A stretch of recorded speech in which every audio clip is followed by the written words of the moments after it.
So for those of you who haven't heard, Microsoft has decided to skip the Windows 9 and jump straight up to Windows 10 instead. And they have released the Windows Technical Preview, which is essentially a Windows 10 beta for you guys to download and try out. So in today's video, I'm going to show you guys how to download it and install it in a virtual machine and get it up and running. Now over the next few days, I'll be uploading videos on my opinions on certain things and overviews and review coverages, etc. So if you're interested in to see those, definitely subscribe and follow me on Twitter and Facebook, stuff like that, so you can be notified when I upload a video. Anyway though, I'll show you guys how to install a virtual machine.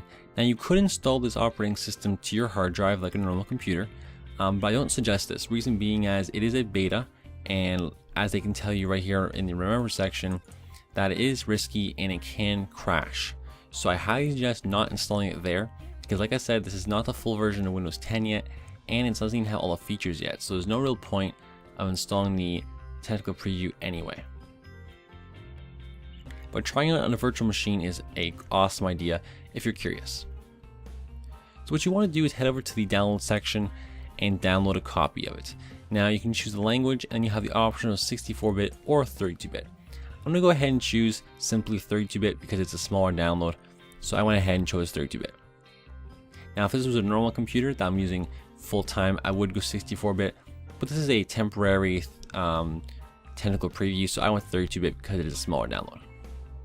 So choose the one you want to download and go ahead and download that. Then what you want to do is head over to the download section of VirtualBox, which I'll have in the description below as well. And you can download it for whatever version of OS you use, Windows OS X, Linux. And then once you've done that, you can go ahead and install it. Now I'm not going to show you guys how to install it because I already went and installed VirtualBox. So once you have VirtualBox installed, go ahead and open it up. Now after you open up a VirtualBox here, what you want to do is click New. Go ahead and give the operating system a name, so Windows 10 is a good name for it. And what you want to do is go over to version of Windows and go scroll down to Windows 8.1 and choose either 32-bit or 64-bit depending which one you downloaded. So choose the one you downloaded. Now what you want to do is simply give it an amount of RAM that you want. So I'll just give mine 4 GB of RAM. But an easy way to test that out is simply go ahead to your File Explorer here and head over to PC Properties. And underneath or next to installed RAM, it'll tell you how much RAM you have. Now I wouldn't go really over 4 GB, or you can go to 8 if you want, but I wouldn't go over that because this is a virtual machine anyway. And so it's not going to be as quick as your computer normally anyway. Like I said, I wouldn't really go over 8, but check out how much RAM you have. And let's say if you have 4 GB of RAM, give it 1 or 2. If you have 8 GB of RAM, then give it 4. So basically cut it in half. Unless you have over 16, then you can just give it 8 or 4 or whatever it may be. I'll give mine 4 anyway because 4 should be enough. Now what you want to do is create a hard drive for it, so click Create. Next, and you have the 2 different options. You can go dynamically allocated or fixed size. Now you can read the advantage and disadvantage to both, but for the process of this video, I'm just going to click Next on dynamically.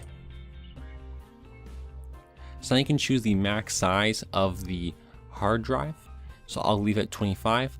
I'm going to move mine to a different location because I like to keep my virtual machines in a special folder on a separate hard drive. And go ahead and click Create. And it'll show up here. So if you chose to do the fixed hard drive size, it will take an extra minute or 2 to create that size for you. But then once you're done with that, you can go ahead and it will show up here again.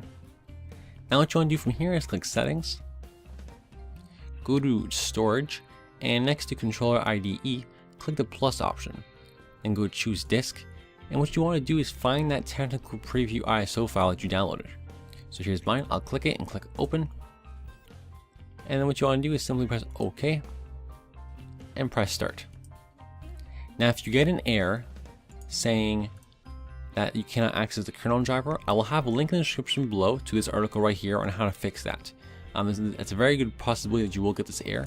So if you do get that error, don't be discouraged. Check out this article and within a couple minutes, you will have booting again.